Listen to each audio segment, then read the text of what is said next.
Bismillah, wassalatu wassalamu ala rasulillahi wa ala alihi wa sahbihi wa sallam. Alors, concernant la description de notre ami, nous sommes toujours dans la réfutation du principe sophiste an-nasif ala tu'saf. Mais avant de continuer, donc la prochaine partie sera consacrée au talqib, qui est déterminant dans notre démonstration. Mais avant de continuer, je tiens à souligner que concernant la description de si Messih, dans lequel il dit والحديث عندنا على ظاهره كما جاء عن النبي صلى الله عليه وسلم والكلام فيه بدعة ولكن نؤمن به كما جاء على ظاهره. Et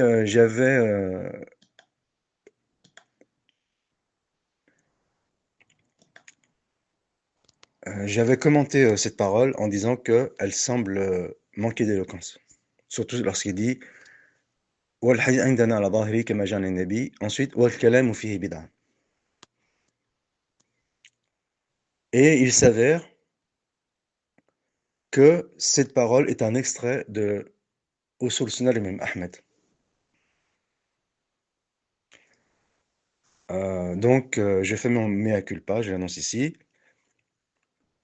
Mais deux choses.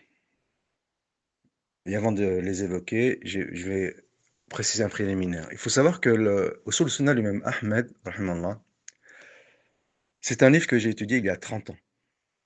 Un peu moins de 30 ans, 1997, à Riyad, في جامع ابن تيمية, une دورة العلمية qui s'appelait دورة en été, donc دورات Ibn Taymiyyah. Et c'est un livre que j'étudie avec le Cheikh Al-Rajihi. Actuellement, il me semble que le charh il est disponible. Donc on pourrait trouver beaucoup d'éléments dans ce charh pour réfuter notre ami. Et donc, avant d'évoquer les deux choses, c'est que, en général, par la grâce d'Allah Azzawajal, mes erreurs, elles sont fatales à mes adversaires. Par un concours de circonstances, eh bien, mes erreurs, elles produisent un effet bénéfique par la volonté d'Allah, par sa grâce, bien entendu. Et ici, en l'occurrence, je ne savais pas que c'était un passage du même Ahmed, donc je suis condamnable de ce point de vue. Mais le fait est que la parole de l'imam Ahmed, pour ma défense, eh bien, il n'a mis dans sa description qu'un extrait. Je ne disais pas ça pour le blâmer, bien entendu. Donc, c'est juste pour expliquer. Il a mis cela comme un extrait. Et en fait, il parlait de la vision d'Allah. Et donc, si on replace ça dans son contexte, lorsqu'on parle de la vision d'Allah, wal hadith, عندنا, donc le hadith de la vision d'Allah, ala ظاهره, ici yastaqim, wal kalam fi bid'a. Donc le kalam fi le hadith sur la vision d'Allah, c'est bid'a. Donc là, c'est yastaqim. Et comment je l'avais compris moi? Al hadith, dans l'absolu, عندنا ala ظاهره, c'est-à-dire que la méthodologie pour, en ce qui concerne l'acceptation du hadith du prophète, c'est qu'on le prend en apparent. Wal kalamu fihi bid'a. Donc, le hadith du prophète, al kalam fihi bid'a.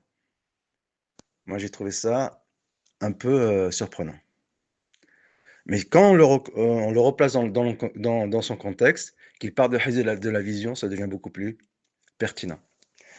Et donc, lorsque je dis ça semble manquer d'éloquence, bien entendu, ça ne fait absolument pas allusion à la parole de l'imam Ahmed. Ceci étant dit, eh bien, nous allons prendre notre ami au mot, puisque sa description, elle emprunte un passage du même Ahmed, que la photo de sa description, c'est l'acteur de la série propagandiste sur la biographie, le biopic de l'imam Ahmed, que Massih ou Messih ou Messir se fait appeler El-Athari, il se fait appeler El-Maqdisi. Et donc, il a mis cette parole en description de son compte. Eh bien, je vais faire la démonstration qu'ici, c'est un attrape-nigo.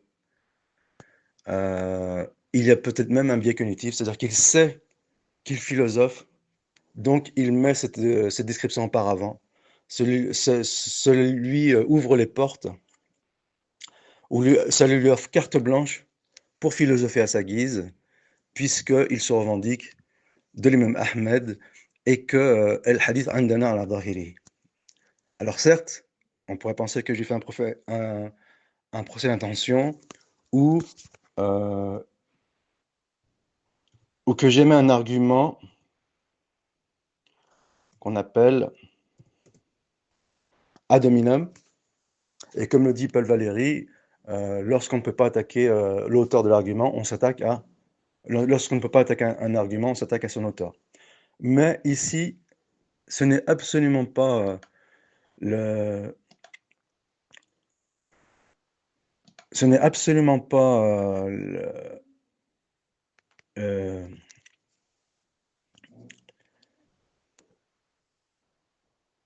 ce que nous faisons. Nous mettons en relation entre ce que prétend notre ami sans lui faire professer d'intention et ce que dit son discours. Et nous allons faire la démonstration.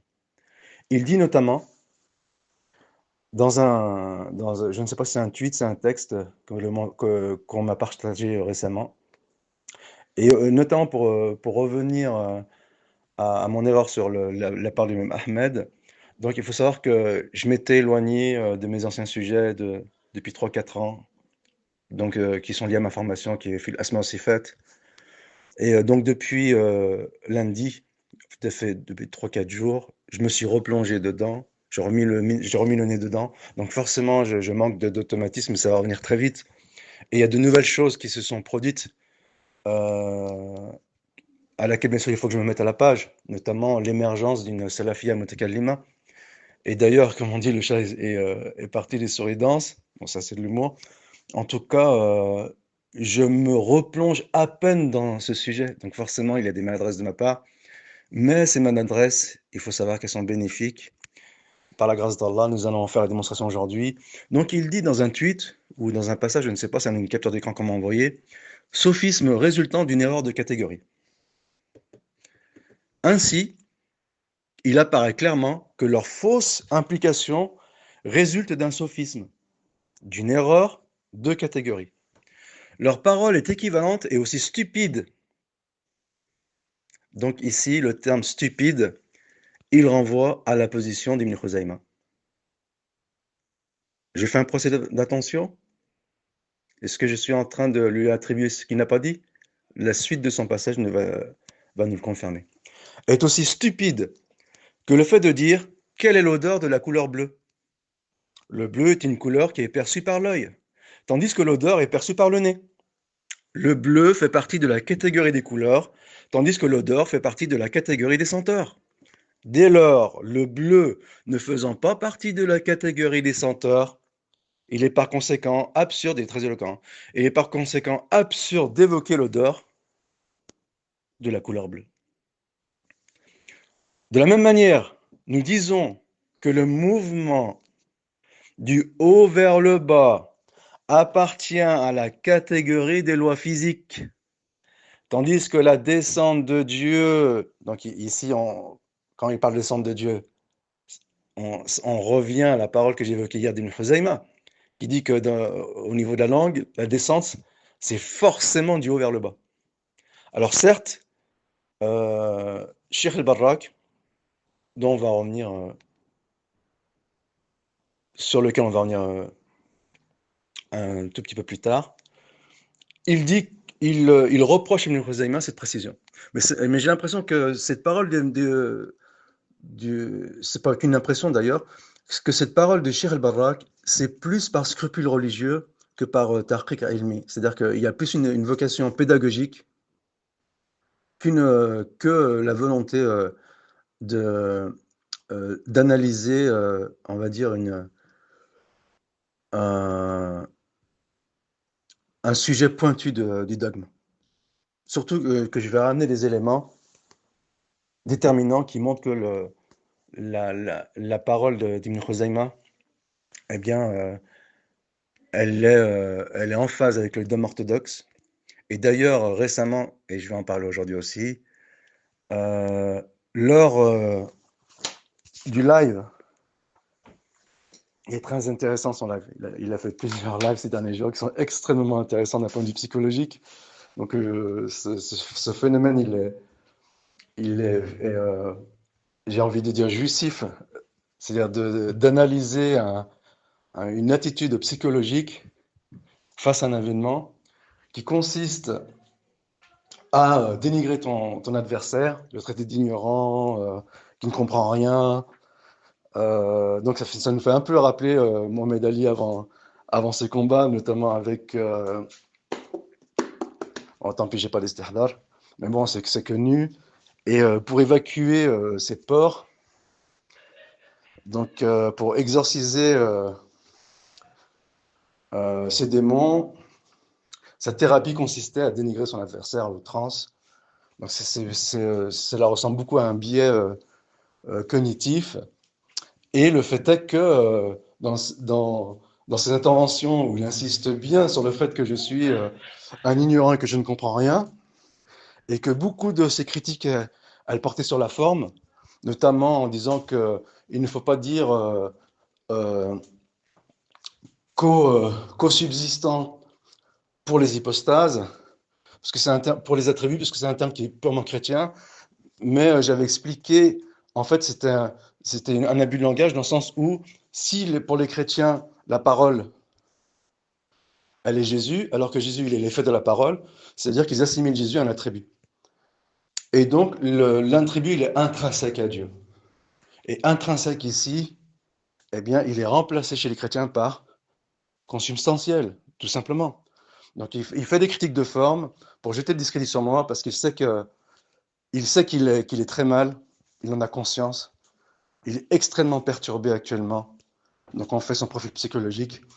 Et il a conscience des faiblesses de son discours, mais il est déchiré entre cette peur que pourrait susciter ma réaction face à ces errements et ces égarements comme on le fait aujourd'hui, et bien sûr le, l'image qu'il doit sauvegarder auprès de son audimat. Et d'ailleurs, j'en profite pour préciser qu'il il est parvenu à leurrer des salafis bien intentionnés. En cela, ils ne sont pas condamnables. Il ne faut pas entrer en conflit avec eux. Euh, il faut s'attaquer au mal à la source. Et bien entendu, en même temps, à notre ami, on lui réclame de revenir à la raison. C'est pour être une aide précieuse au, à la prédication orthodoxe et traditionnaliste. C'est un personnage qui est extrêmement intelligent, qui a une intelligence qui est au-dessus de la moyenne. Moi, pour ma part, j'ai une intelligence extrêmement moyenne, donc il a raison de dire que je suis un ignorant. Et il a raison aussi de dire que je ne comprends rien. Et d'ailleurs, lorsqu'il dit que je ne comprends rien, s'il fait allusion à la philosophie et à Ilm el-Kalam, ben je prends ça plutôt pour un compliment.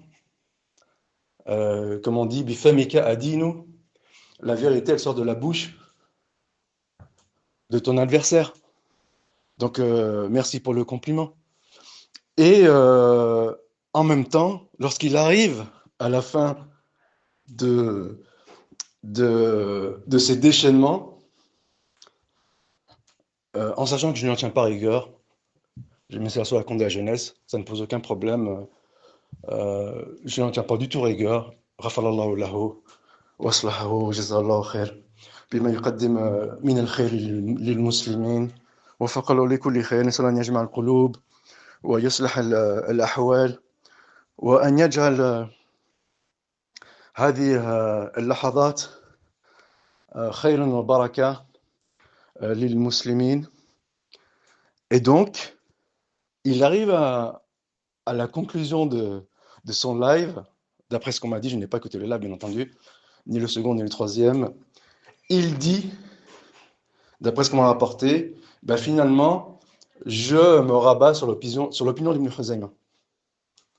Taïb, akhi, pendant 2 heures, tu dis que ton adversaire ne comprend rien, qu'il est un ignorant, que tu le fustiges avec une facilité déconcertante, qu'il ne tient pas une minute devant un chrétien, ce qui en soi n'est pas faux, ça ne pose aucun problème de le dire, mais le fait est que tu reconnais ouvertement que tu reviens sur ta position,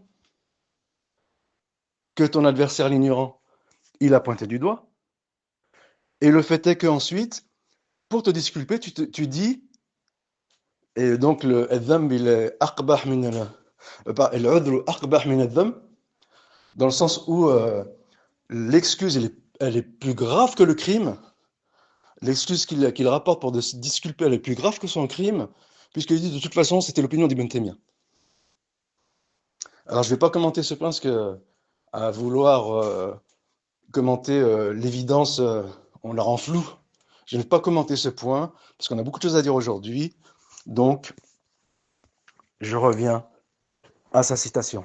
Il dit, de la même manière, nous disons que le mouvement du haut vers le bas appartient à la catégorie des lois physiques, tandis que la descente de Dieu n'appartient pas à la catégorie des lois physiques. Dès lors, la descente de Dieu n'obéissant pas aux lois physiques, il est par conséquent absurde, je répète, donc au départ, il avait dit, résultat sophisme, est équivalente et aussi stupide, et j'avais dit, ah, est-ce qu'il parle d'Ibn Khuzayma? En réponse, non, tu es en train de faire un procès d'intention. Je fais un procès d'intention, on va revenir à la fin de sa parole, qu'est-ce qu'il dit?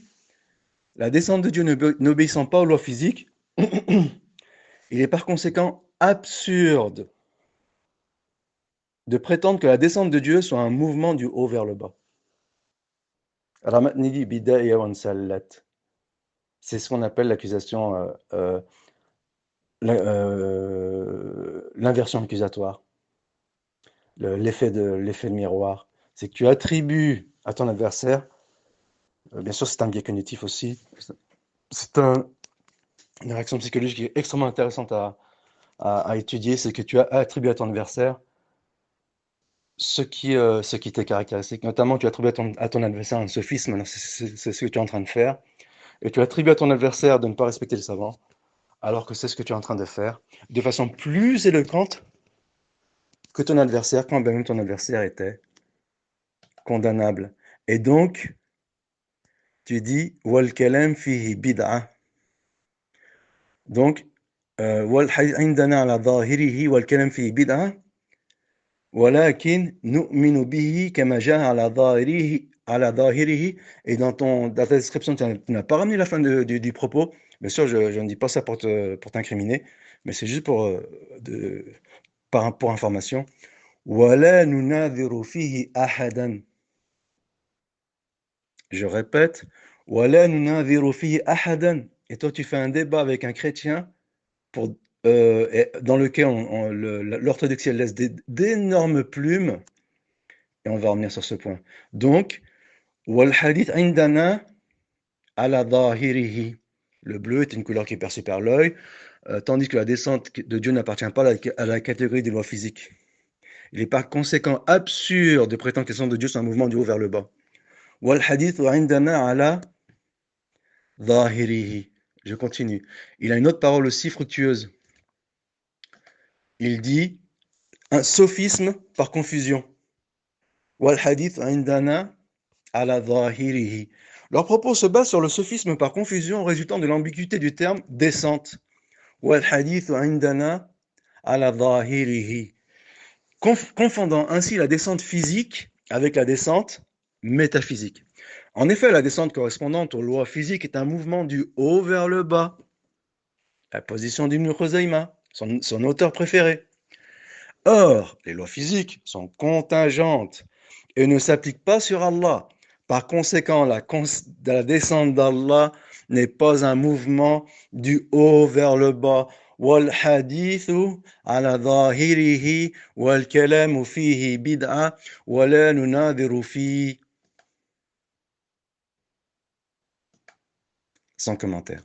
Je continue. Et donc, notre ami, il entame un débat avec un chrétien. Alors, encore une fois, ces remarques, ce sont des remarques de forme. Par exemple, j'ai parlé de Arnaud Dumouche, mais le fait est que le débat était avec un autre chrétien. Mais le contenu du débat ne change rien.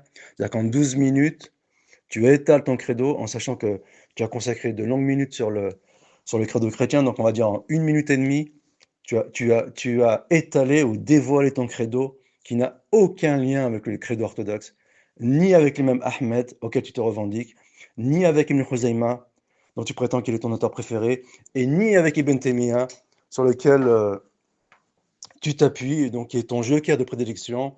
Et d'ailleurs, on va encore montrer dans cette vidéo que tu as utilisé Ibn Taymiyyah comme joker. Et donc, dans cette vidéo, tu réponds à un chrétien, et d'ailleurs, on compatit avec ce chrétien. On est désolé, on est vraiment désolé quand on écoute cette vidéo, comment il l'a traité de façon hautaine, en le traitant de stupide, alors qu'il lui évoquait le credo traditionnaliste. Là, c'est le monde à l'envers.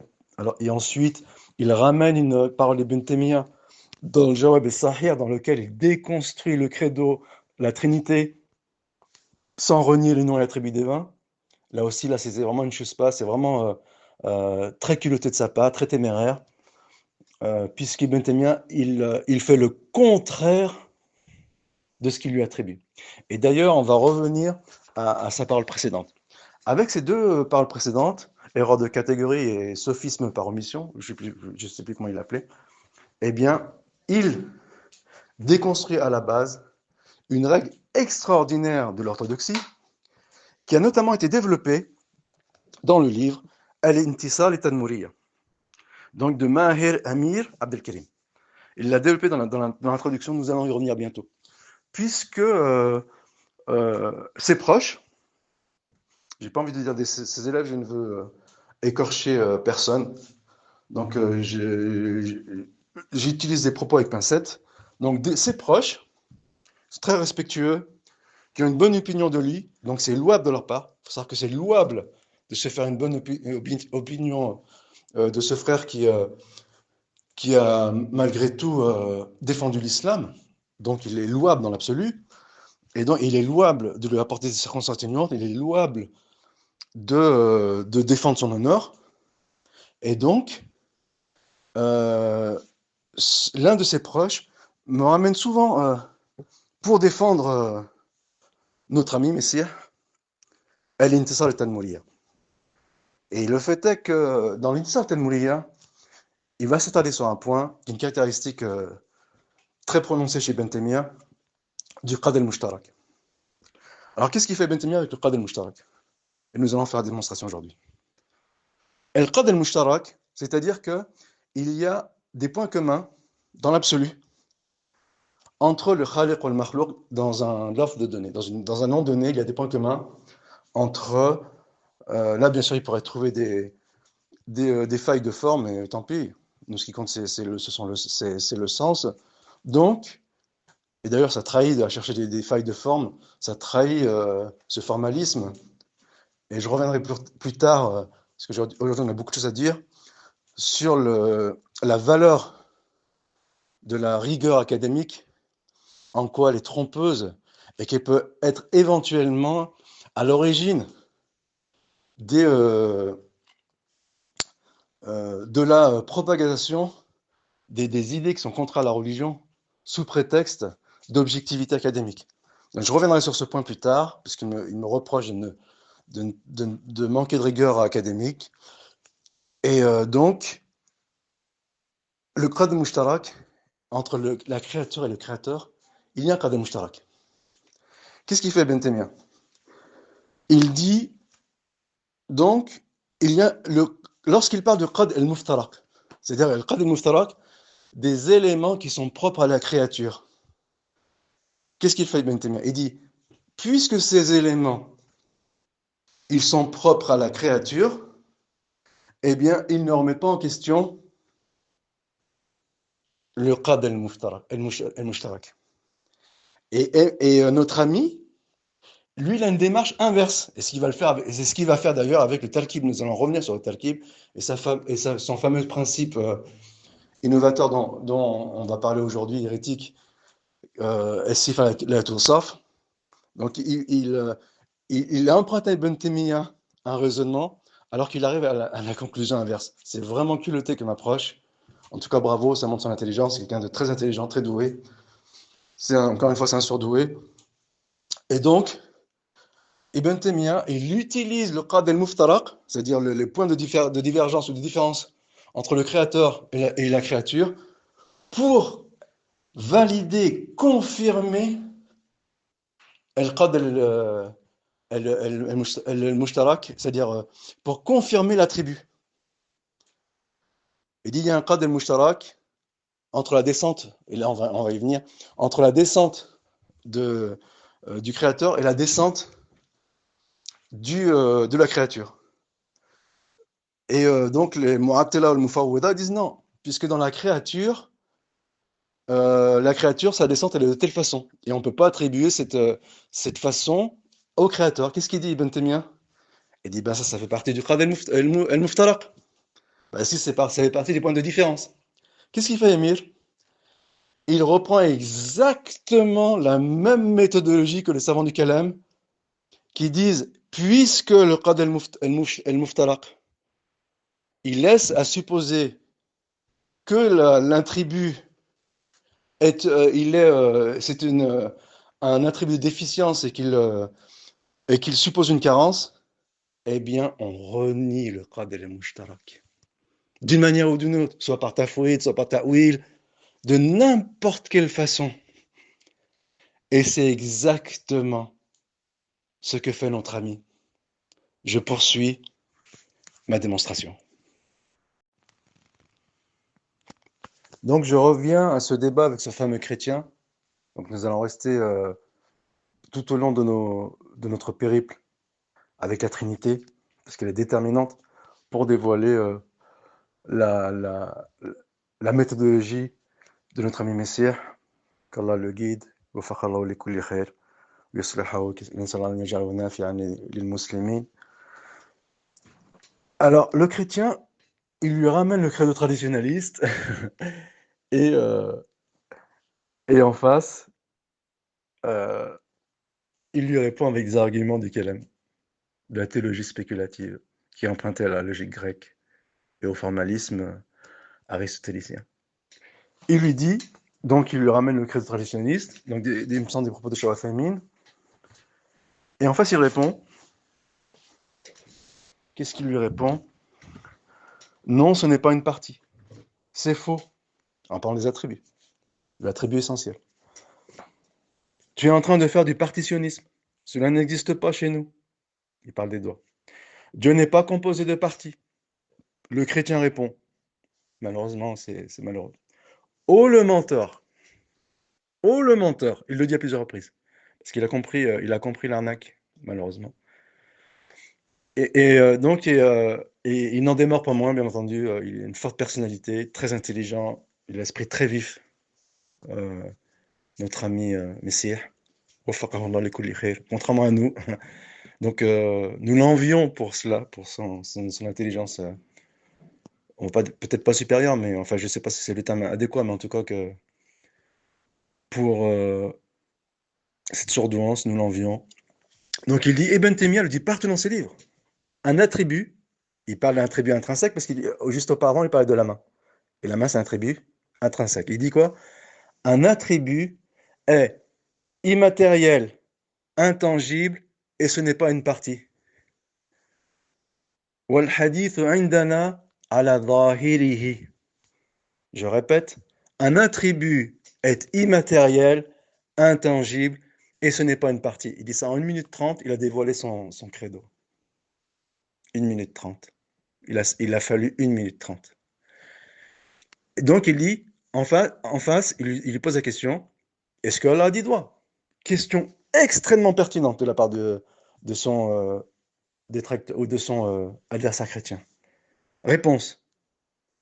Tu es en train de supposer que les doigts font partie de la main, ce qui est totalement faux. والحديث عندنا على ظاهره. Est-ce que ses doigts sont sur sa main ou non? Donc il s'interroge le chrétien. C'est étonnant, notre ami, mon ami. Eux, ils s'appellent frères entre eux, mais on va pas leur tenir rigueur, c'est l'expression courante. Est-ce que ses doigts sont sur sa main ou non? Il répond, il lui pose une question qui est tout à fait pertinente. Il a le droit de poser cette question. La réponse, est-ce que vous êtes prêts? Non. والحديث عندنا على ظاهره والكلام فيه بدعة. Je continue la parole de l'imam Ahmed. والحديث عندنا على ظاهره كما جاء عن النبي صلى الله عليه وسلم والكلام فيه بدعة ولكن نؤمن به كما جاء على ظاهره. Donc ici s'arrête la description de Messie. ولا نناظر فيه أحدا. La suite. ولا نناظر فيه أحدا. On revient au débat. Tu es en train de supposer que les doigts font partie de la main, ce qui est totalement faux. Est-ce que ces doigts sont sur sa main ou non? Réponse. Non. Vous avez bien entendu. Réponse. Non. Il n'y a pas de toucher. Nous allons revenir sur ce point. En 1 minute 30. Bon, là, il l'a dit un peu plus loin, mais si on cumule les deux paroles, on ne dépasse pas les 2 minutes. Il est impossible pour Ibn Taymiyyah, son joker de prédilection, qu'il y ait un contact entre Dieu et sa création. Et ça, c'est un consensus. En face, il est en train de perdre la raison des chrétiens quand il entend tout ça, parce qu'il a compris que là, on est face à une chutzpah. Rappelons-nous qu'auparavant, il a dit « Oh, le menteur !» Et là, il est en train de rire. Il rit, comment il s'appelle, Messire. Il est en train de jubiler, il jubile. Il est impossible pour Ibn Taymiyyah qu'il y ait un contact entre Dieu et sa création. Et ça, c'est un consensus. Ensuite, il dit la main est relatée avec les autres attributs. Il s'agit d'une interaction entre différents attributs et non pas d'une composition tarkib. Ce sera le sujet de notre prochaine vidéo. Étant donné que la composition est impossible au sujet d'Allah, ici encore une fois, il détruit la règle du qad al-mushtarak ou qad al-muftaraq, alors qu'il se revendique d'Ibn Taymiyyah et qu'il l'utilise dans son argumentation pour valider cette règle du sifat al-retour, sauf al-intisar al-tadmuriyya. Quel tchouspa, vraiment ce sont des prouesses à souligner. Il est vraiment doué dans ce qu'il fait. C'est dommage qu'il n'utilise pas ce don, cette force intellectuelle pour défendre l'orthodoxie musulmane. Et donc, nous allons passer au point suivant, qui va montrer que, malheureusement, mes erreurs, mes imprécisions, elles sont fatales à mes adversaires. Donc si on arrive au kitab Al-Farq bin Al-Firaq d'Abdul Qahir al-Baghdadi, donc il y a un hérésiographe, la plupart des hérésiographes sont influencés par le charisme ou sont acharites. Donc c'est le cas d'Abdul Qahir al-Baghdadi. Qu'est-ce qu'il nous dit Abdul Qahir al-Baghdadi? وحكى ابن رندي في بعض كتبه عن هشام, il parle de Hisham ibn al-Hakam, Rafidi qui était anthropomorphiste. Jusqu'ici tout va bien.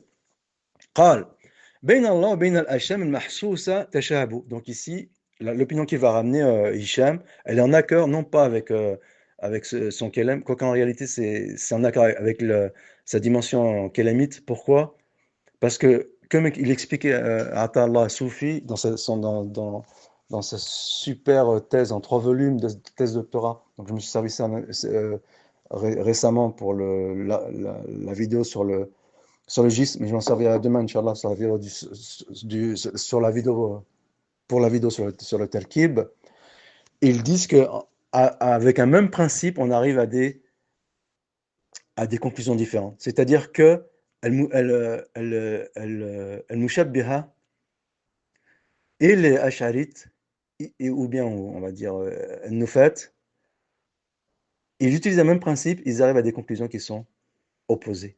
Donc c'est le cas ici. Donc ici en tant que mushabbiha, mais qui utilise également le sujet kalam, il dit وبين الأشياء المحسوسة تشابه من بعض الوجوه لذلك مدت عليه ذلك وذكر الجاحظ في بعض كتبه عن هشام, il parle de Hisham, أنه قال إن الله عز وجل إنما يعلم ما تحت الثرى وبالشعاع المتصل منهم. On va arriver au shahid. donc j'ai pas besoin de traduire. والذهب في عمق الأرض وقالوا لولا مماسة أشعاعه لما وراء الأجسام السائرة لما رأى وما رآها ولا علمها. وذكر أبو عيسى الوراق في كتابه أن بعض أصحاب هشام أجابه إلى أن الله عز وجل مماس لعرشه لا يفصل عن العرش ولا يفصل العرش عنه. On va revenir sur ce point. وقد رأوا أن هشاما مع ضلالاته في التوحيد, malgré qu'il était égaré, cet anthropomorphisme dans le domaine du tawhid, ضل في صفات الله, il était aussi égaré dans les attributs d'Allah. أيضا فأحال القول بأن الله لم يزل عالما بالأشياء وزعم أن علم الأشياء, je vais l'expliquer, بعد أن لم يكن عالما بها بعلم وأن العلم صفة له ليست هي هو ولا غيره وبعضه. Il est en train de dire que le savoir qui est un attribut, ce n'est pas Dieu, c'est-à-dire que Dieu n'est pas confiné dans le savoir. Donc c'est le savoir, si on prend dans le sens du terme partitionniste, dans le sens linguistique et non pas dans le sens philosophique. Donc le savoir, donc on a pris nos précautions avec notre ami qui est à cheval sur le vocabulaire. Donc le savoir est une partie de Dieu, mais ce n'est pas Dieu. C'est ce qu'il est en train de dire ici. Donc bien sûr, c'est un débat philosophique qui est la mythe, qui est purement virtuel et qui dans les faits n'a aucune implication factuelle, n'a aucune implication concrète. C'est purement des élucubrations intellectuelles auxquelles adhère bien sûr notre ami. On en a fait la démonstration, on va continuer à le faire. Il dit ولا يقال لعلمي أنه قديم ولا محدث لأنه صفة وزعم أن الصفة لا توصف. On a bien entendu. وزعم أي هشام أن الصفة لا توصف. وزعم أن الصفة لا توصف. C'est le fameux principe soufiste que notre ami met en avant pour défendre l'orthodoxie. Et là, on vient de démontrer qu'il n'a aucun lien avec l'orthodoxie. Puisqu'il emprunte ce principe, en sachant qu'il l'utilise autrement, on est d'accord, il l'emprunte à un chiite duodécimain anthropomorphiste.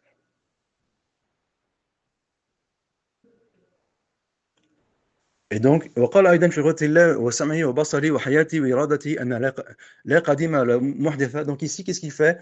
Il est à mi-chemin entre le mu'tazilisme et l'ash'arisme. Ils disent que les attributs d'action, elles sont prééternelles, elles sont anciennes, et les mu'tazilistes, ils disent que les attributs d'action, ils sont muhdath, ils sont contingents. On revient à la contingence. Et lui, il se place entre les deux. Il dit c'est ni l'un ni l'autre. Pourquoi c'est ni l'un ni l'autre? Parce que sifa la tu'saf. Sifa la tu'saf. Ils sont ni l'un ni l'autre. La ilaha illa wa la ilaha illa. Et donc, وقال فيها أنها هي هو ولا غيره.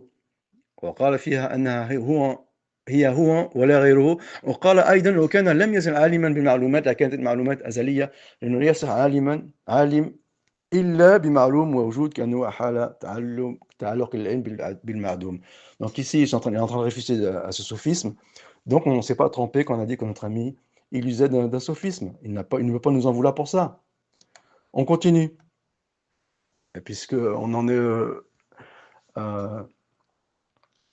aux surprises, il faut battre le fer quand il est chaud et enfoncer le clou. Donc nous sommes avec Kitab Maqalat Islamiyyin de qui? Abul Hassan al-Ash'ari. Qu'est-ce qu'il dit Abul Hassan al-Ash'ari? Il dit وحكي عن هشام بن الحكم, le rafidite anthropomorphiste. Donc ensuite, par la suite, ils ont évolué vers autre chose. Ils ont évolué vers l'irtizel, vers le monisme panthéisme. Donc ici, c'est un raccourci, parce que notre ami n'aime pas les raccourcis, il préfère mieux les explications exhaustives. D'ailleurs, c'est ce qu'il a dit faire récemment. Alors que par le passé, il a proprement lu mes articles, donc il reprend mes arguments pour les retourner contre moi, notamment en disant que le paléo-achérisme ou l'achérisme primitif, il reconnaissait la main, alors que c'est exactement ce que je développe dans un vieux article il y a au moins 12 ans, et dans lequel j'utilise l'acharisme primitif pour réfuter le néo-acharisme, et lui dit non, il est faux de dire que dans l'absolu, que les acharites, ils ne reconnaissent pas la main, et ils disent que la main est un organe, puisque l'acharisme primitif reconnaissait la main. Encore une chose pas, bravo. Donc il dit, وحكي عن هشام بن الحكم أنه قال إن العلم صفة لله وليس هي هو ولا غيره ولا بعضه وأنه يجوز أن يقال له محدث وأنه لا يجوز أن يقال له محدث ولا يقال له قديم لأن الصفة لا توصف عنده وكذلك يقول في سائر الصفات من القدرة والإرادة والحياة وسائر ذلك أنها لا هي الله ولا هي غيره ولا هي قديمة وواحد محدثة. Donc il est en train de résumer sa position qu'on a exposée auparavant. قال الجهم أن علم الله محدث هو أحدثه فعلم به وأنه غير الله وهو قد يجوز أن يكون الله عز وجل عالما بالأشياء كلها قبل وجودها بعلم محدث. وحكي عن الجهم بخلاف هذا وأنه كان لا يقول أن الله لا يعلم الأشياء قبل أن تكون لأن قبل أن تكون ليس بأشياء فتعلم أن تجعل وألزمه مخالفه أن لله سبحانه علما محدثا. Donc quelque chose qui m'a échappé ici. Ah oui, pardon, il y a une chose qui m'a échappé. Donc il dit وحكي عن هشام بن الحكم أنه قال إن العلم صفة لله وليس هي هو ولا غيره ولا بعضه وأنه لا يجوز أن يقال له محدث ولا يقال له قديم لأن الصفة لا توصف عنده. Eh oui. لأن الصفة لا توصف عنده. طيب, nous passons à Al-Barrak. On a vu tout à l'heure que le Barrak, il concédait, justement dans Tadmouriya, donc le monde est très petit, enfin pour le passage qui nous intéresse aujourd'hui, il concédait que la part d'Ibn Khuzaymah sur la descente, qui renvoie au asfel, donc s'il a été gêné par le terme asfel, et donc je pense que, comme j'expliquais, c'est plus par scrupule que pour trancher dans la question. Il dit il faut éviter ce genre d'expression. Eh bien, on pourrait penser que maintenant qu'il est sur la défensive, notre ami, donc il va se protéger, ça sûr et certain. Il va chercher à régler certaines choses qu'il a dites, notamment, il a déjà commencé à le faire en disant que sa position maintenant rejoint celle d'Ibn Khuzaymah, mais on va le démontrer. Son revirement de position, ici c'est pas péjoratif, eh bien, elle trahit un mal plus profond. Donc son excuse, elle est pire que son crime, et je vais le démontrer. Et là, ici, il pourrait utiliser Cheikh al-Barrak dans sa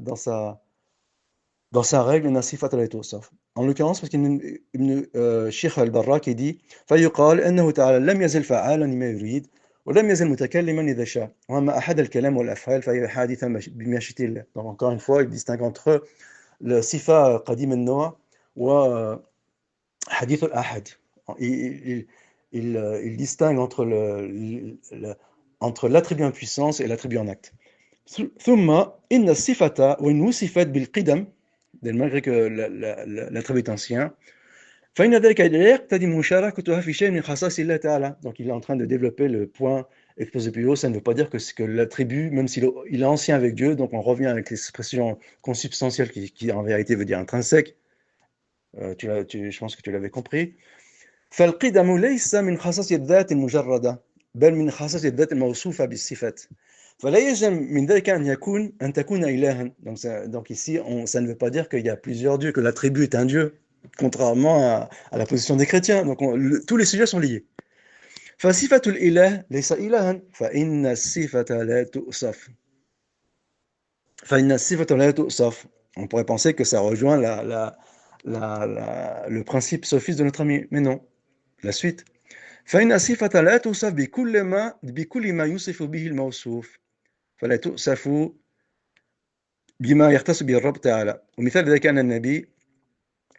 Alors est-ce que ça vaut la peine d'amener l'exemple, parce que pour essayer d'être bref. أن النبي حادث وصفته حادثة وليست صفة النبي نبيا فالإنسان حادث وصفته حادثة وليست صفة الإنسان إنسان فإنسان اسم للموصوف وليس اسما للصفة وليس كل ما يطلق على الموصوف يصح إطلاقه على الصفة. Donc ici ça réfute notre ami, mais je ne vais pas en faire démonstration ici, sauf sur un point, sur la question du qad al-mushtarak. Et que dans la question du qad al-mushtarak, notre ami, il est en phase avec les théologiens du Kalem. Je ne dis absolument pas ça par animosité envers lui, je souhaite tout le bien du monde.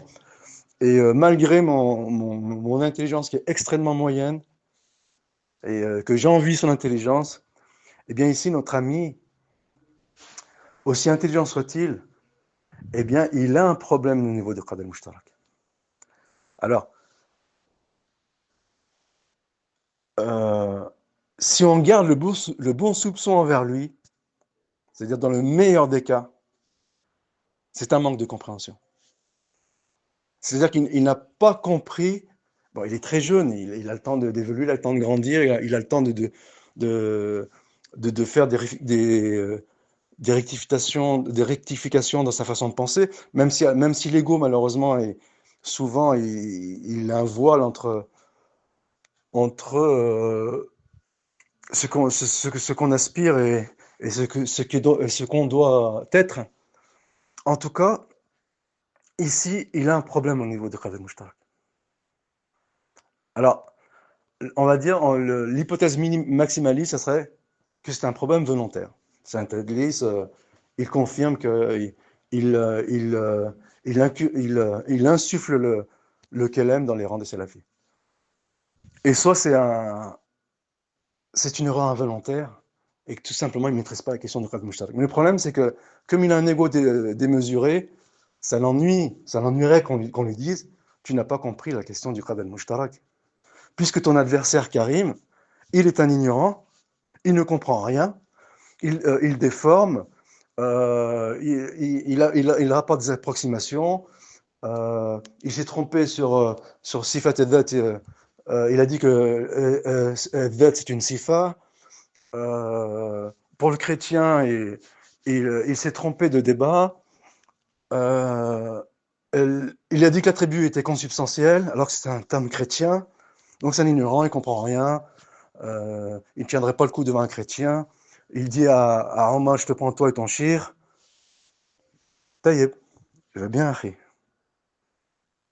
Moi, je me plie à...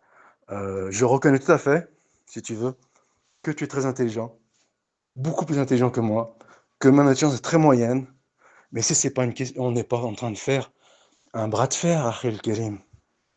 Le tout, c'est de défendre la vérité. Nous, ce qu'on veut, c'est défendre l'orthodoxie, la religion musulmane. Il n'est pas question ni de toi ni de moi. En l'occurrence, il te sera difficile de reconnaître, et je le conçois, que tu assimiles mal la question du Qad al-Mushtarak. Mais maintenant, soit ترجع للحق soit تتمادى في الباطل. C'est-à-dire, soit tu acceptes l'idée que tu as mal compris la question du Qad al-Mushtarak, eh ben, soit tu t'enfermes dans la fuite en avant. Et on sait ce que peut produire une telle attitude qui consiste à s'enfermer dans la fuite en avant. Wallah al-Musta'an wa alayhi at-tawakkalin wa waffaqallahu li kulli khair. Alors, malgré que Karim soit un ignorant, qui ne comprend rien du tout, à la fin de son propos, la conclusion était que il revient sur sa position concernant le Nuzul et, et donc il adopte la position d'Ibn Khuzaïma. Donc on ne va pas dire que c'est une réaction calculatrice, on ne va pas dire qu'il fait des calculs, on va prendre son allégation au sérieux, donc on lui accorde le bénéfice du doute, on loue Dieu pour qu'il est revenu à la raison sur ce point, en sachant qu'il en reste beaucoup d'autres. Ce n'est pas le seul élément qu'on lui reproche.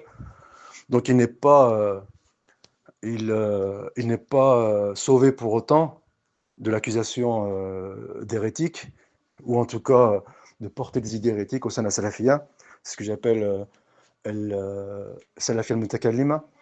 Et d'ailleurs, il est intéressant qu'ici on a ramené l'origine du terme nasif à la sauf, mais il faut savoir comment elle a été véhiculée dans le monde musulman. Est-ce qu'elle a été reprise par les nouveaux Ash'arites? C'est une possibilité, parce que ça permettrait de, de renier, de dénaturer les attributs d'action, et c'est ce qu'il a fait lui avec le nuzul, donc c'est lié. Donc est-ce que ça a été repris par les Hanbalites? Bah, quand on voit sa description, ça ressemble un petit peu. Maqdisi, on parle de l'imam Ahmed, l'acteur de la salle d'imam Ahmed, ou al-hadith indana al-Dhahiri, ça ressemble à du néo-hanbalisme, mais bien sûr, je ne fais pas procès d'intention.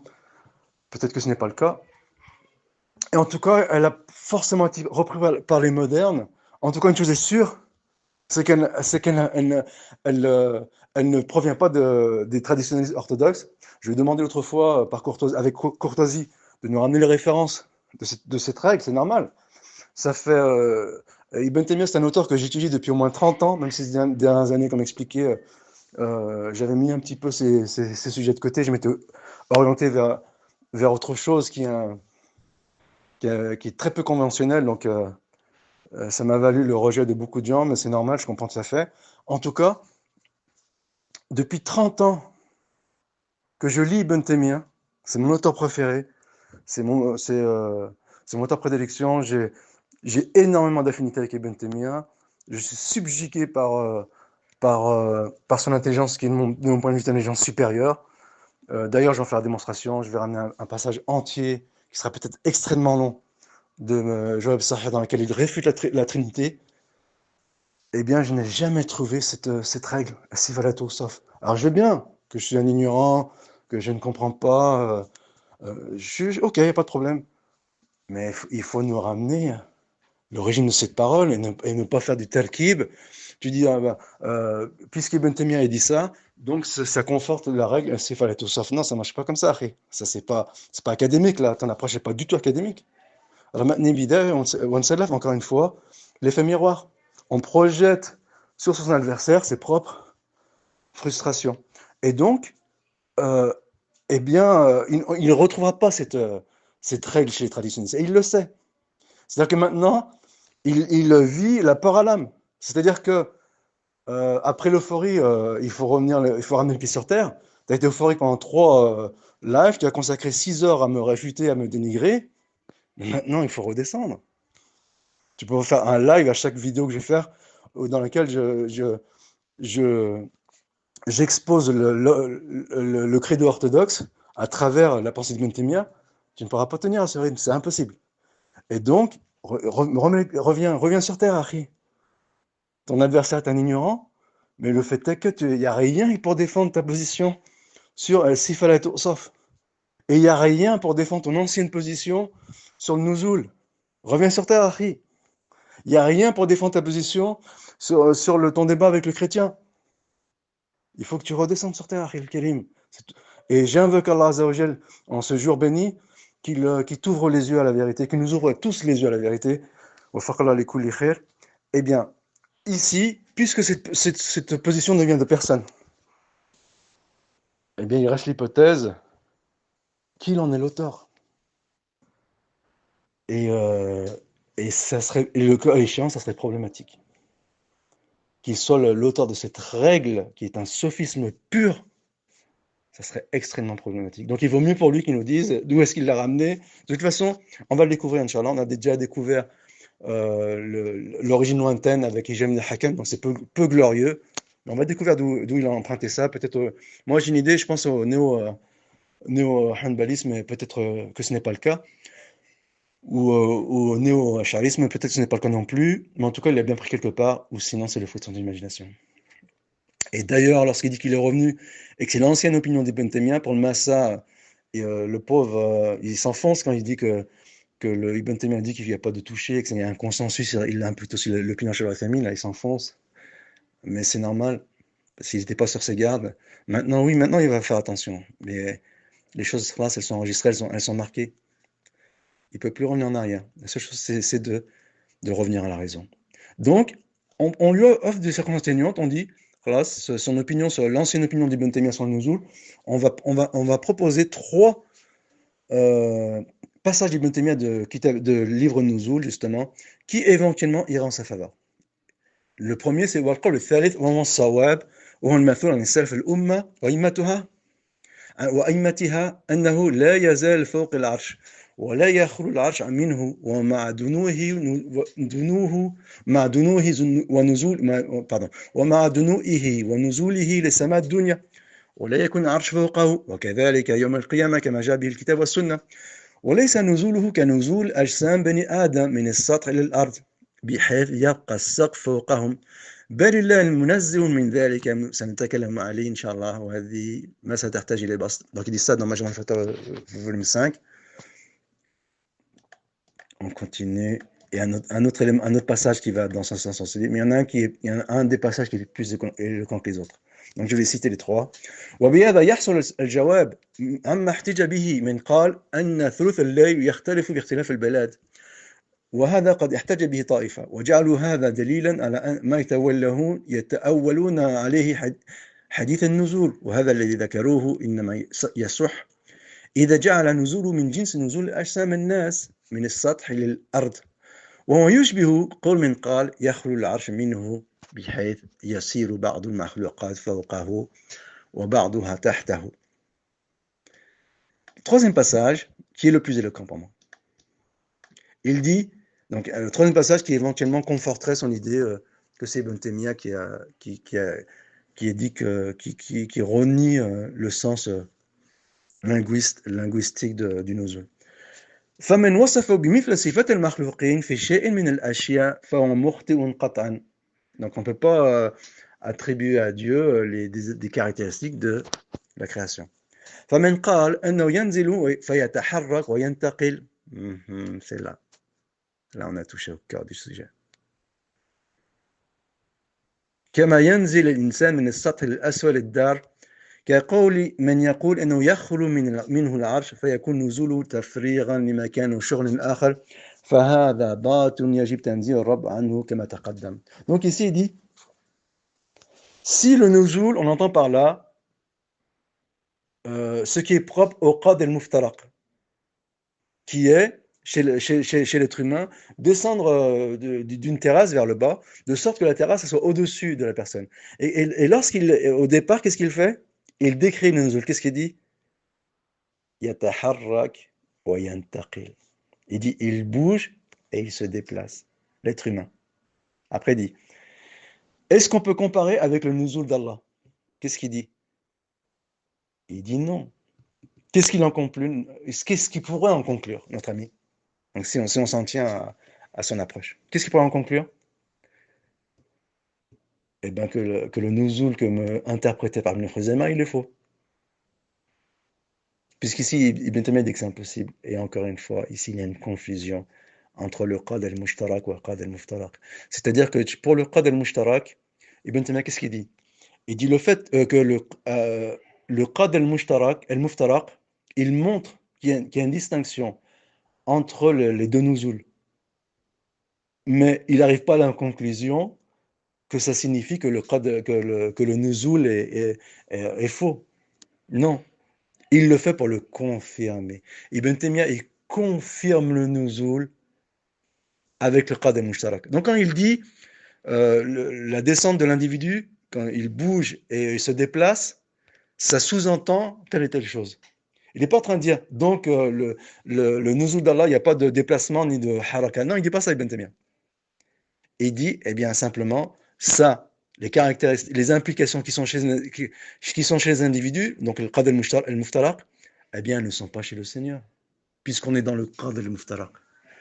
Et c'est ce qui échappe à notre ami. Il a mal appréhendé ces questions de qad al-mushtarak, wa qad al-muftaraq, wa billah tawfiq.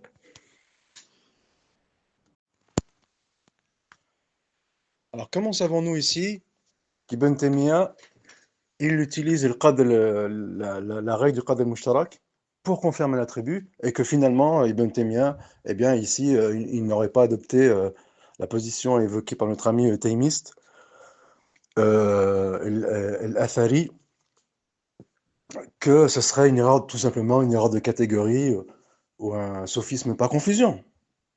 Et auquel cas, eh bien, Ibn Taymiyyah ne verrait pas la descente, le nuzul du haut vers le bas. Alors nous avons vu dans le texte précédent qu'Ibn Taymiyyah, il parle de la haraka. Il parle de mouvement. Mais est-ce que c'est quand il parle de mouvement, fi haqq al-makhlouq? Et nous, on a dit, ben, il y a le mafhum mukhalafa, c'est-à-dire que si ce mouvement fi khalq al-makhlouq yakhtass bil-makhlouq, ça veut dire que, eh bien, ça veut dire qu'il y a un mouvement chez le khaliq.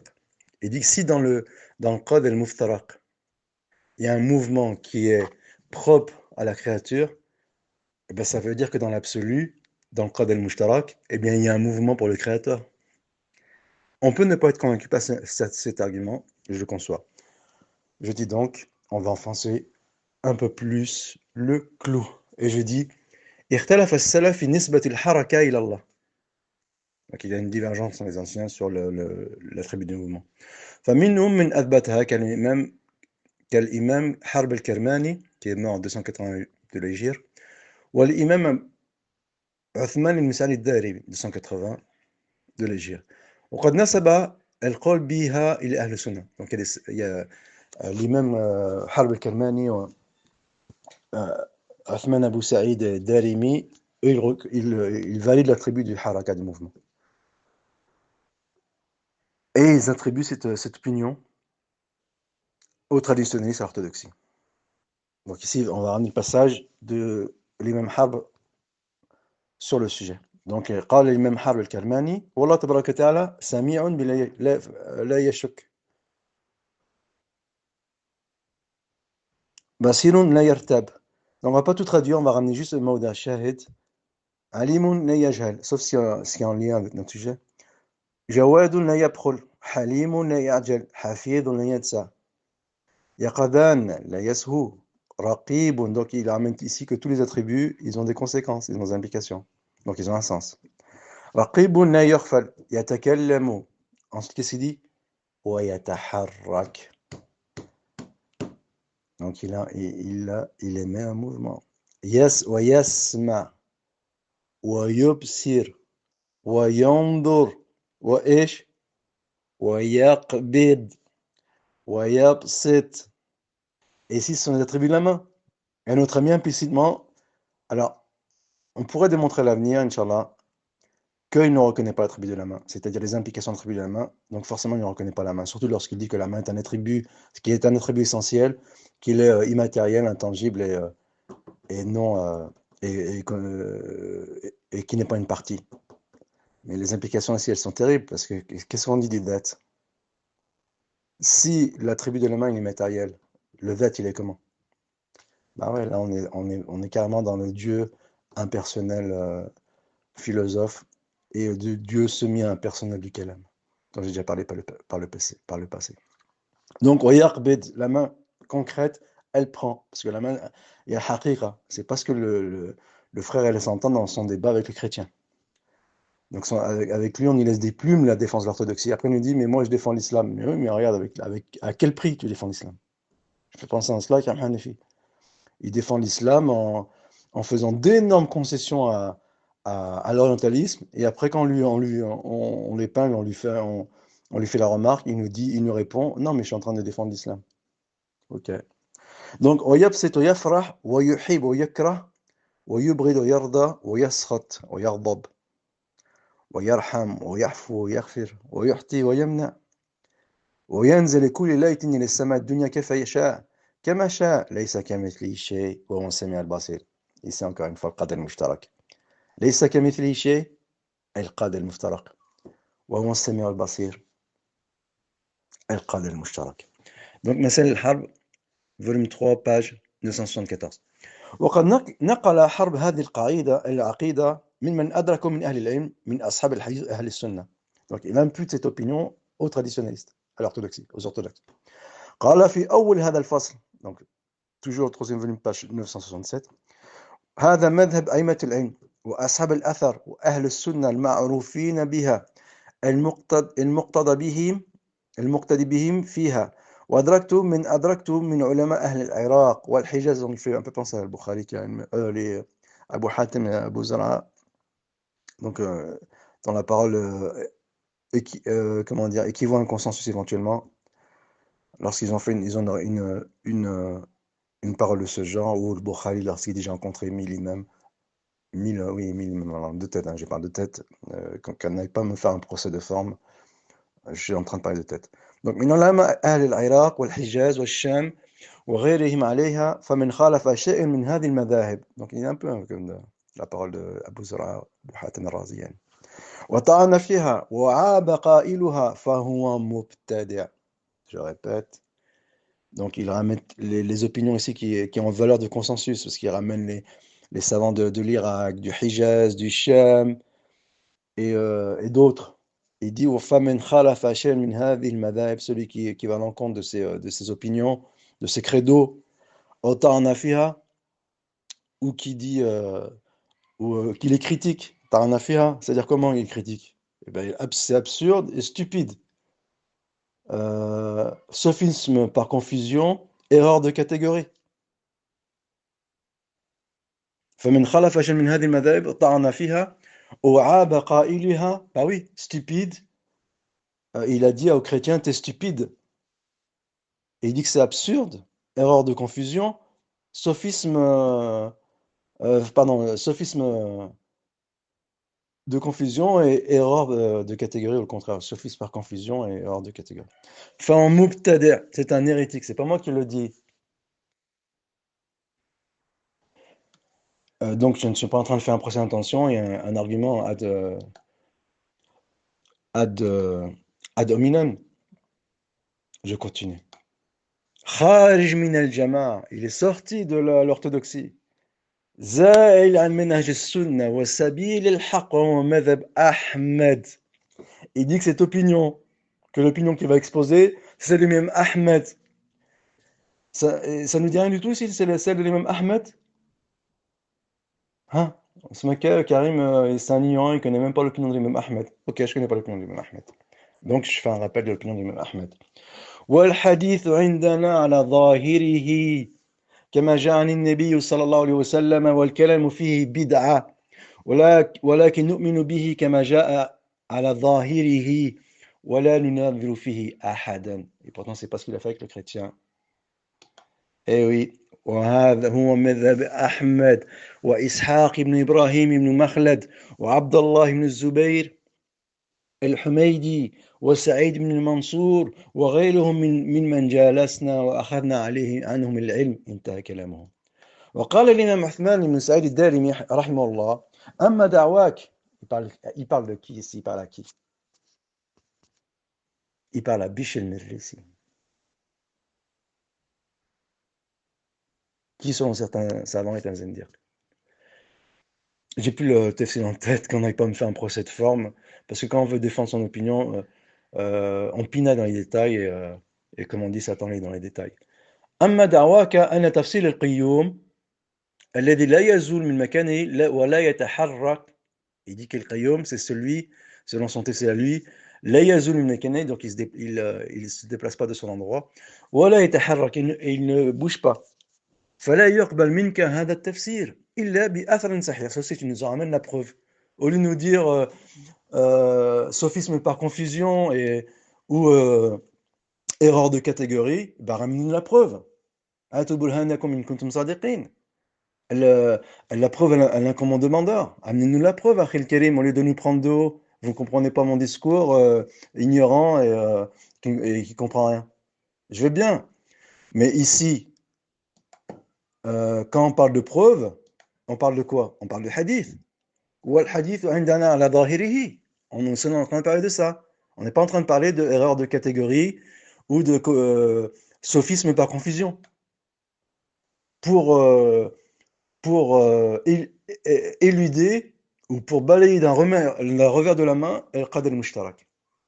Donc il dit فلا يقبل منك هذا التفسير إلا بأثر صحيح. Donc je veux bien qu'on ait que nous sommes des arriérés, des rigoristes qui n'auront pas la fibre intellectuelle de comprendre le discours imagé, le discours intellectuel. Je veux bien, mais au moins on s'attache à la tradition. Si on nous reproche de prendre le hadith au sens apparent parce que nous sommes stupides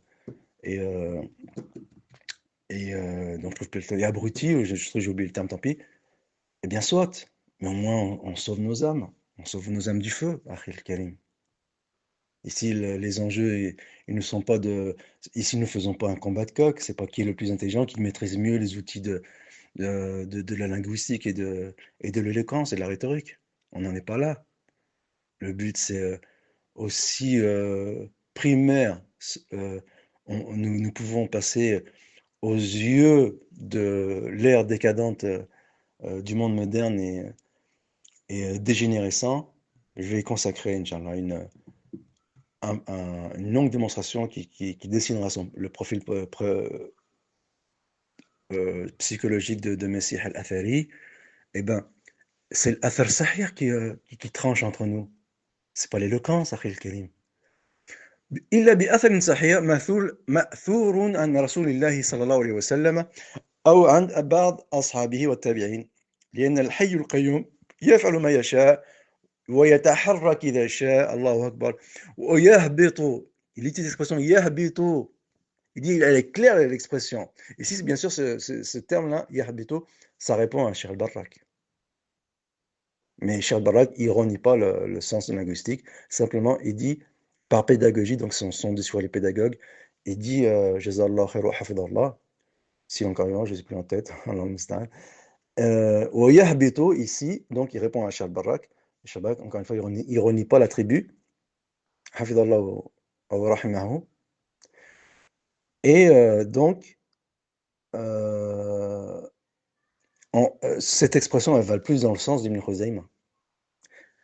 En sachant qu'encore une fois, que Cheikh al-Barak, il ne dit pas sophisme par confusion, ni erreur de catégorie, on est d'accord. ويرتفع إذا شاء ويقبض ويبسط. ويقبض يبسط, c'est quoi? C'est la main. Une main haqiqa.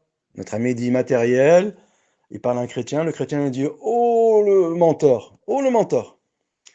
Et donc, main immatérielle, intangible et qui n'est pas une partie. Après, il dit je suis un salafi athari, maqdisi, Ahmed, والحديث عندنا عن ظاهري. ويقوم ويجلس. Ici, ويجلس, le terme ici, il est problématique. Eh bien, c'est l'un des termes sur lesquels nous allons, dans un avenir plus ou moins proche, Inch'Allah Ta'ala, que nous allons élucider, étant donné que récemment, Cheikh Ahmed Doudou, il a utilisé cette expression pour dire que il faut distinguer entre notre discours à nous, notre compréhension et celle des anciens, et donc en donnant du crédit à la nôtre. Et cette approche, bien sûr, d'un point de vue épistémologique, eh bien, elle est extrêmement problématique. Donc c'est la raison pour laquelle nous allons développer ce point de يجلس. إذا شاء لأن أمارة ما بين الحي والميت التحرك كل متحرك لا محالة كل حي متحرك لا محالة. Cette phrase elle est extraordinaire. Elle est au summum de l'intelligence. Il dit que le mouvement est caractéristique au vivant. Et d'ailleurs, il faut savoir qu'un principe qui est emprunté à l'origine grecque, mais en vérité, il provient, ça je vais l'expliquer à l'avenir. Je ne sais pas parler français, mais je vais le refaire en l'honneur de notre ami, malgré ma faible intelligence, mais tant pis. Pardon, c'est pas Farid Filerti, c'est إذا ما لا يدرك جل لا يترك ما لا يدرك كل لا يترك جل. Donc le mieux l'ennemi du bien, on fait comme on peut, on va essayer de s'en sortir autant que faire se peut. Eh bien, le dieu grec, parmi et c'est même pas le dieu, c'est le principe premier. C'est-à-dire que on va dire le dieu impersonnel, qui était emprunté notamment aux civilisations décadentes de l'Antiquité, et dans lesquelles s'étaient infiltrés les mystères occultes, les cultes à mystère. Et étant donné que même les grandes références grecques eux-mêmes, éventuellement, ils adhèrent à des cultes à mystère, comme Platon, Aristote et d'autres, eh bien, ils disent que le Dieu, parmi ses caractéristiques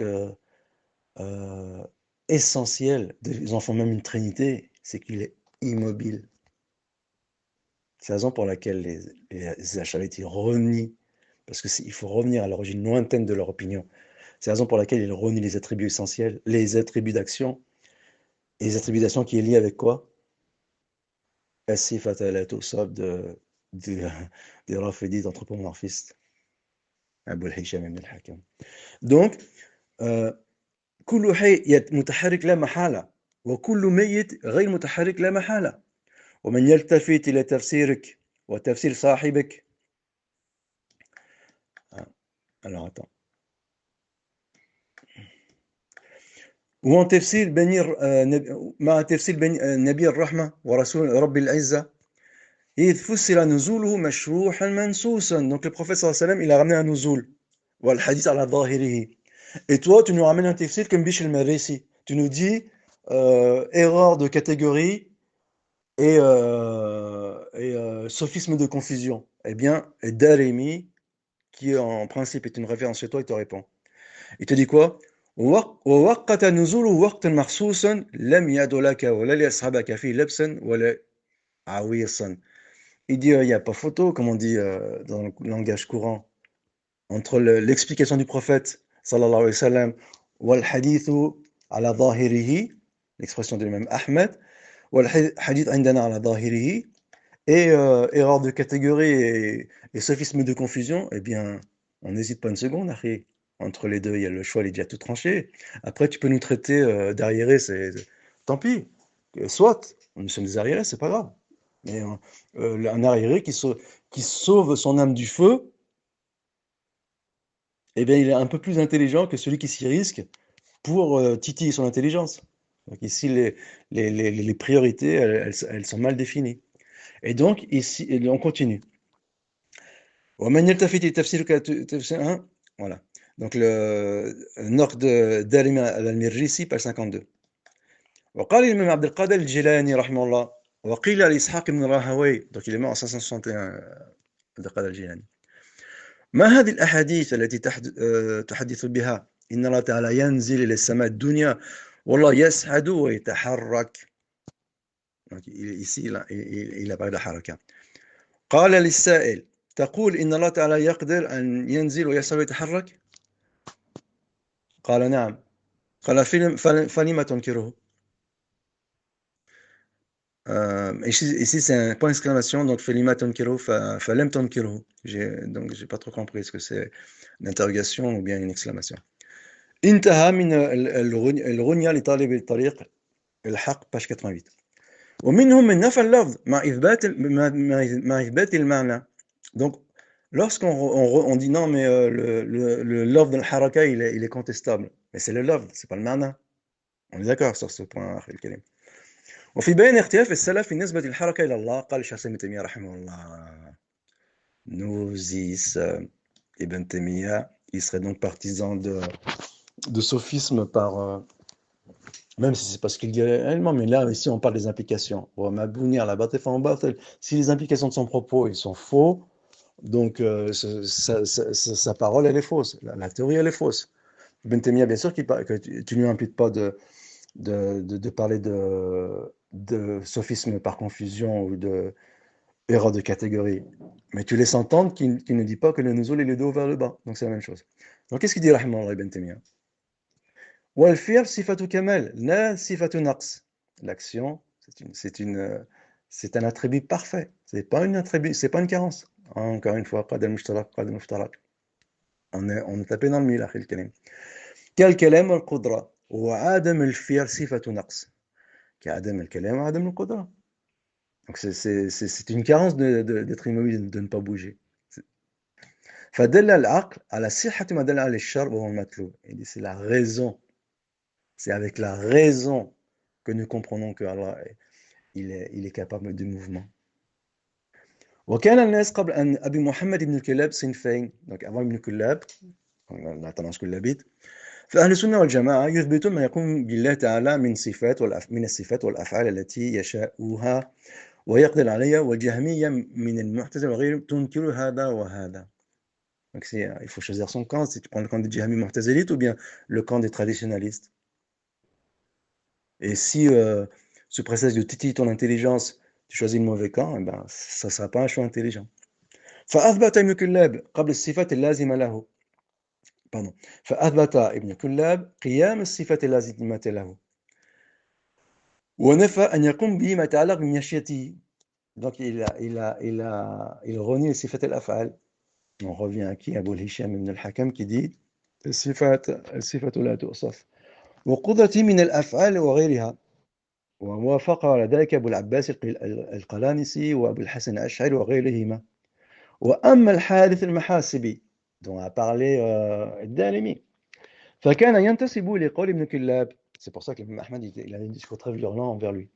ولهذا أمر أحمد بهجره. Bien sûr, pour la question du hajj, ici il y a un tafsir, on est d'accord. J'en ai parlé par le passé. Bien sûr que je me démarque de littéralo-rigorisme sur ce point.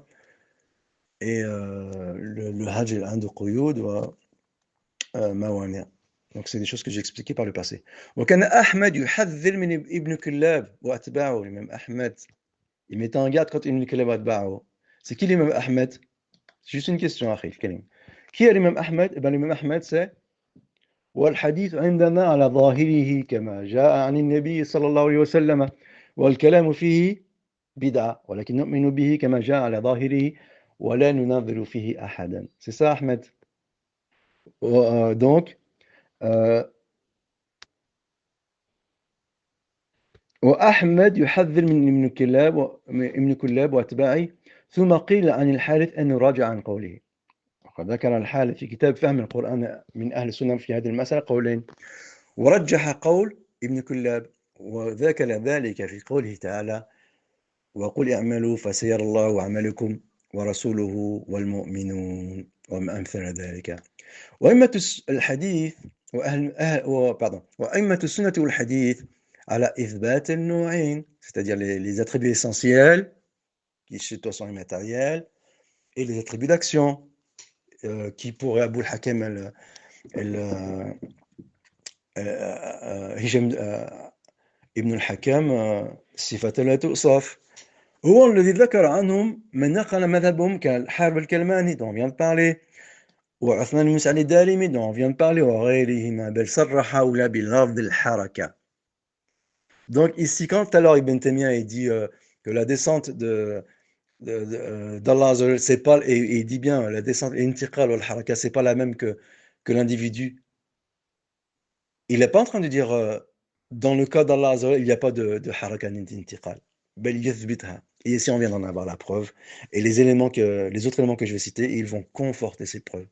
Il dit donc بل صرح هؤلاء بلفظ الحركة. وإن ذلك من مذهب أئمة السنة والحديث من المتقدمين والمتأخرين. وذكر حرب الكلماني أنه قول من لقيه من أئمة السنة كأحمد بن حنبل. أبو الحرب dit que c'est la parole de l'imam Ahmed. C'est qui Ahmed? بس والحديث عندنا على ظاهره والبدعة والكلام فيه بدعة. C'est ça Ahmed, أخي الكريم. Et donc, que je retrouve la parole. كأحمد بن حنبل وإسحاق بن راهوي وعبد الله بن الزبير الحميدي وسعيد بن منصور وقال عثمان بن سعيد وغيره إن الحركة من لوازم الحياة. C'est une parole extraordinaire. Le mouvement, il est lié avec la vie. Bien sûr, en sachant que c'est un principe philosophique qui a été retenu par des philosophes. Et à l'inverse, en matière de métaphysique, donc, dont tu as parlé, eh bien, leur Dieu ou le principe premier qui est impersonnel, eh bien, il est comment? D'ailleurs, c'est ce qui a amené le déisme. Il est immobile. إن الحركة من لوازم الحياة فكل حي متحرك وجعلوا نفي هذا من أقوال الجهمية نفاة الصفات. Et donc celui qui ne reconnaît pas le mouvement, c'est un jahmite. Ibn Taymiyyah qui le dit. Donc Ibn Taymiyyah qui serait d'accord avec le fait que le nuzul c'est pas de haut vers le bas. Donc implicitement, je dis bien implicitement, c'est pas ce que tu dis ouvertement, mais on caricature ton propos pour montrer son inconsistance. Inconsciemment, indirectement, ça voudrait dire quoi? C'est-à-dire qu'Ibn Taymiyyah, il valide erreur de catégorie et sophisme par omission ou par confusion. Donc, نفاة الصفات الذين اتفق السلف والأئمة على تضليلهم وتبديعهم. C'est Ibn Taymiyyah, il dit qu'il y a un consensus. On revient sur ton consensus sur que la main ne touche, il n'y a pas de contact entre la main et la création, et qu'il y a un faux consensus, on va revenir dessus. Et un consensus de déclarer que les jahmites sont des hérétiques. Donc on n'est pas en train de de, de te faire un procès d'intention, Harry. C'est c'est- c'est les éléments de notre credo qui vont dans ce sens. وطائفة أخرى من السلفية كنعيم بن حماد. Donc c'est intéressant, c'est ce que j'ai parlé d'Ibn Taymiyyah. وطائفة أخرى من السلفية, Monsieur Athari. وطائفة أخرى من السلفية كنعيم بن حماد الخزاعي والبخاري صاحب الصحيح وأبي بكر ابن خزيمة. واو, ton auteur préféré. وغيرهم كأبي عمر ابن عبد البر وأمثاله يثبتون المعنى الذي يثبته هؤلاء. C'est incroyable. Les salafis Athari, Monsieur Athari, ils n'ont jamais dit erreur de catégorie ou sophisme par confusion. Et dedans, il y a une Khuzaima qui voit le nuzul du haut vers le bas. Et c'est bien sûr, c'est un argument qui relativise le propos de Cheikh البراك حفظه الله ورحمه. ويسمون ذلك فعلا ونحوه ومن هؤلاء من يمتنع عن إطلاق لفظ الحركة لكونه غير مأثور. Donc, il y a des anciens, effectivement, qui ne veulent pas utiliser le terme haraka. Mais quand il dit qu'ils n'utilisent pas le terme haraka, ce n'est pas qu'ils renient le mouvement. Ici, c'est un débat de forme, c'est pas un débat de fond. Et toi, tu as cette intelligence pour comprendre tout ça. Tu es suffisamment intelligent pour comprendre ces éléments-là. وأصحاب أحمد منهم من يوافق هؤلاء كأبي بكر بن عبد العزيز وأبي عبد الله بن بطة وأمثالهما ومنهم من يوافق الأولين كأبي عبد الله بن حامد وأمثاله ومنهم طائف ثالثة كالتميميين oui, qui ont influencé le néo-hanbalisme وابن زاغوني نفس الشيء la même chose غيرهم يوافقون النفاة من أصحاب ابن كلاب وأمثالهم. Donc, eux, ils sont rangés, ces syncrétistes, ils sont rangés du côté d'Ibn Kullab. Donc, choisis ton camp, Khil Karim. Intaha min dar, ça n'intéresse nullement en ta faveur de te faire appeler Athari et de mettre dans la description de ton compte Twitter la photo d'une série propagandiste et le hadith indana ala dhahirihi wal kalamu fihi bid'a ou l'ignorant, il n'a pas vu que c'était la parole de l'imam Ahmed. Non, ça n'intéresse pas du tout en ta faveur, Khil Karim. Bien au contraire. On vient d'en faire la démonstration, en sachant que la démonstration, elle n'est pas finie. On va arriver à la cerise dans quelques instants. والأقرب في هذه المسألة هو الإمساك عن نفي الحركة وإثباتها، لأن اللفظ فيه إجمال إذ يحتمل الحركة كحركة المخلوق. Donc ici, il est en train de parler de قدر المفترق وقدر المشترك. Il n'est pas en train de dire on ne dit pas haraka parce que ça ne convient pas à Dieu. Il faut que tu comprennes ces nuances daqiq, précises, au lieu de prendre tes frères de haut. Arrête. Il faut comprendre ces nuances. Ils sont extrêmement pointus en réalité. Mais il suffit de se les représenter pour que ce soit clair à l'esprit. Elles sont pointues si on les regarde de loin, si on n'est pas collé au sujet. Mais une fois qu'on entre dans le sujet, ces choses, elles deviennent claires lorsqu'on est mutajarrid, lorsqu'on est objectif, que notre but, c'est la défense de la vérité et non pas de défendre une opinion préconçue. Donc je continue. وهو الإمساك عن نفي الحركة وإثباتها لأن اللفظ فيه إجمال إذ يحتمل حركة كحركة المخلوق ينشأ منها تفريغ مكان وشغل مكان آخر. Donc ici, il ramène les implications du mouvement chez la créature. القدر المفترق أو حركة إن المكان يحتاج إليه. Le mouvement chez la créature. والقدر المفترق. وإنما نثبت لله ما ورد من النزول والمجيء والإتيان. القدر المشترك. مع نفي التكييف والتشبيه وتبري من لوازم فعل المخلوق مختص به. القدر المفترق. قال ابن القيم. On arrive à la cerise. Une cerise, elle est extraordinaire. Une cerise extraordinaire, je tiens à le préciser, malgré mon ignorance et mon manque de compréhension. أما الذين أمسكوا عن الأمرين, ceux qui ont une position neutre. قالوا لا نقول يتحرك وينتقل. C'est ce qu'il dit là. لا نقول يتحرك وينتقل, c'est la position de qui tout ça? C'est ce qu'on a amené tout à l'heure, la parole d'Ibn Taymiyyah. Il dit إذا كان النزول يتحرك وينتقل. Il dit comme ça Ibn Taymiyyah. Donc c'est quoi? C'est من لوازم النزول. الانتقال والحركة من لوازم النزول في اللغة. Donc c'est من لوازم إيش؟ النزول من فوق إلى تحت. إيه نعم أخي الكريم. Même si Ibn Taymiyyah il ne le dit pas explicitement. وسكتوا عما سكت عن غير ويتحرك وينتقل ولا ننفي ذلك عنه. Donc ici, en opposition, comme l'alpha al-Mubtadi'a, comme expliqué pour le JIT, mais comme on va l'expliquer pour le Tarkib. Tarkib, ce sera très intéressant, Inch'Allah. Je suis désolé, ça sera pas vraiment ta faveur. Mais en tout cas, bien sûr, l'ambition, la nôtre et la tienne, c'est de défendre la vérité. فهو أسعد بالصواب والاتباع فإنهم نطقوا بما نطق به النص parce qu'ils sont conformes au نص, celui qui reste neutre. وسكتوا عما سكت عنه وتظهر الصحة. وسكتوا عما سكت النص, ça veut dire quoi? Ça veut dire والحديث عندنا على ظاهره والكلام فيه بدعة. Et donc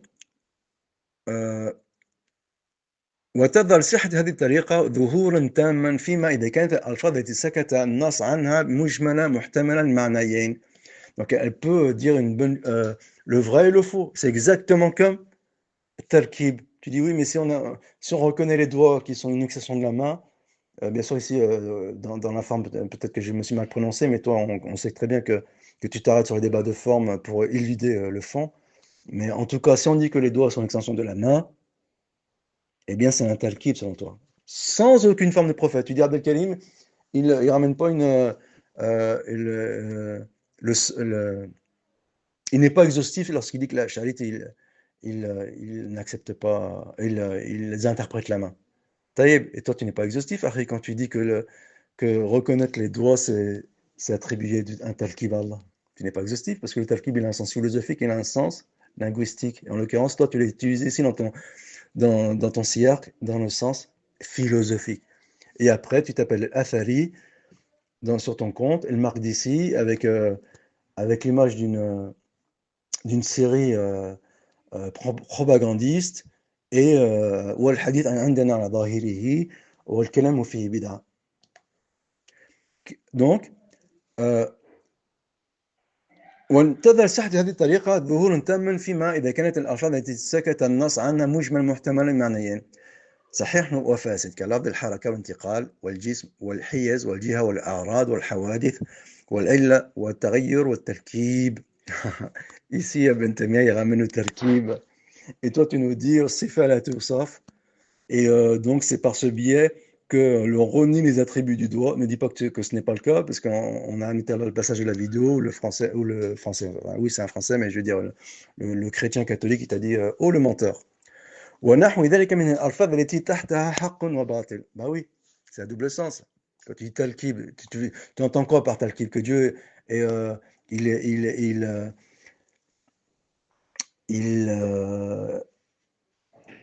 est doté d'une main et de doigts. Et alors, si c'est dans cela composé, ça n'a aucun problème de dire ça, Akhil Karim. Puisque ici, c'est dans le sens de la linguistique. Bien sûr, dans le sens philosophique, si tu dis que Dieu est composé de doigts, eh bien, ici, le talkib, il est problématique. Pourquoi? Parce qu'il ne va pas dans le sens du kalam et du Dieu impersonnel, immobile et immuable. C'est la caractéristique de leur Dieu.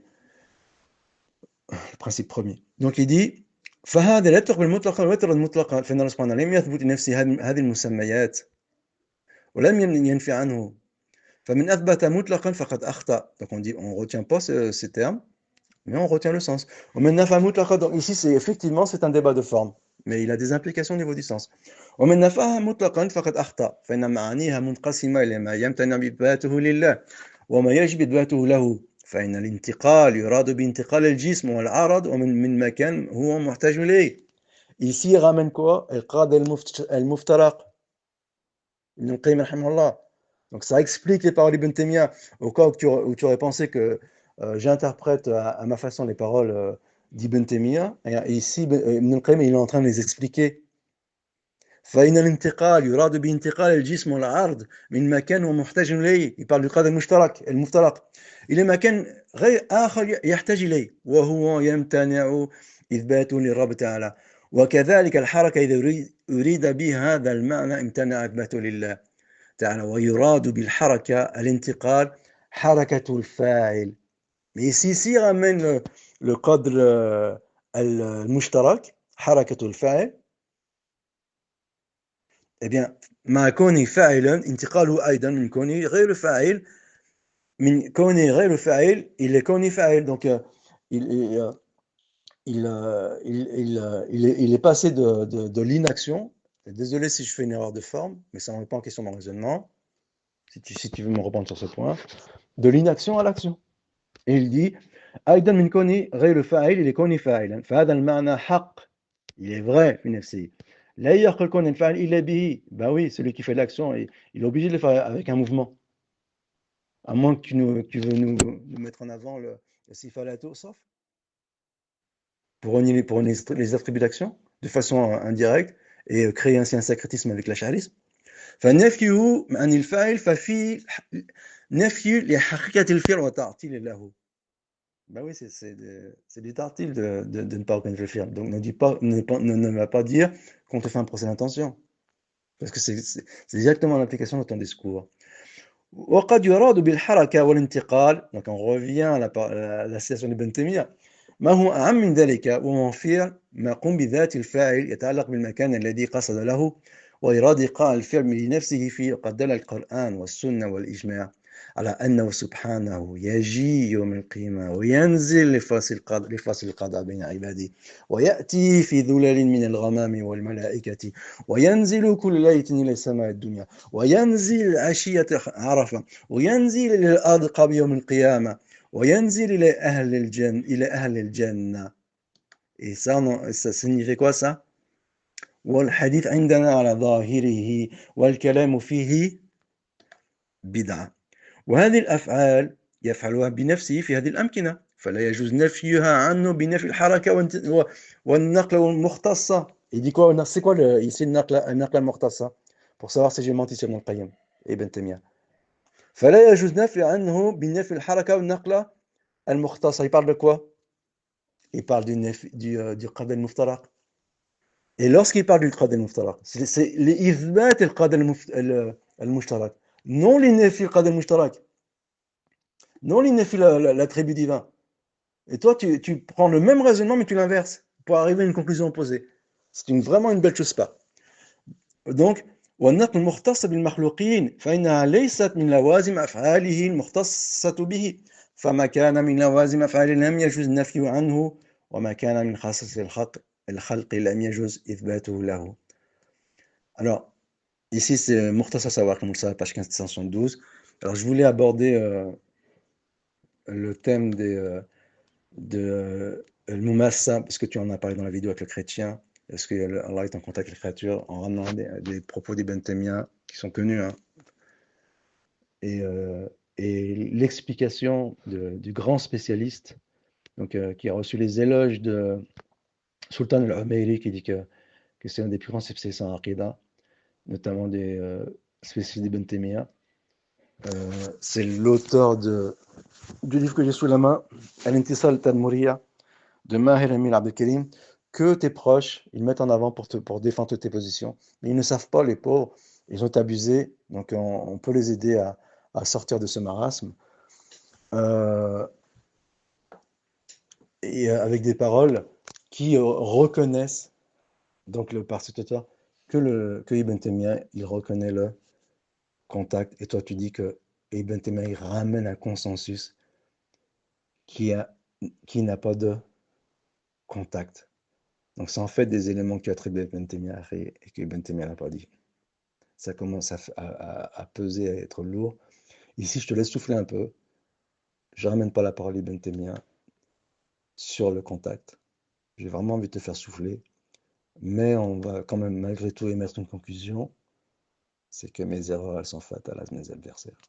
وفق الله لكل خير وجمعنا الله على خير ويرانا الحق حقا ويرزقنا اتباعه ويرينا الباطل الباطل ويرزقنا اجتنابه ووفق الله لكل خير.